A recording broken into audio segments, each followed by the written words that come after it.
അവിടെ ഒരു പുളിയുറുമ്പ് തട്ടിയിട്ടാണ് അടിക്കണേ. കണ്ടാ, ചെക്ക് ചെയ്ത് കൊടുക്കുമ്പോൾ ദമ്മ് കുറഞ്ഞു. അപ്പോൾ നോക്കിയപ്പോഴാണ് അവിടെ പുളിയുറുമ്പ് കയറിയിട്ട് അടിക്കുക. അത്രയും ദമ്മാണ് വരുന്നത്. പുളിയുറുമ്പിന് വേണമെന്ന് ഒഴിവാക്കിയിട്ട് കാണിച്ചു തരാം. ചിലപ്പോൾ ഒരു അടി കിട്ടും.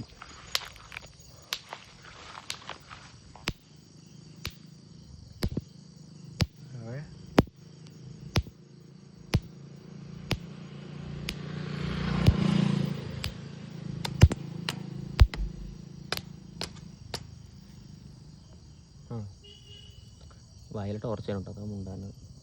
ഇപ്പോൾ ക്ലിയറായി. ഓക്കെ,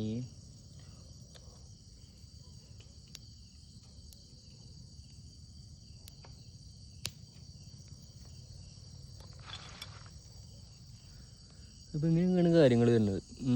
അടി കിട്ടിയാൽ കിട്ടിയ മാതിരി ഉണ്ടാവും. ഓക്കെ.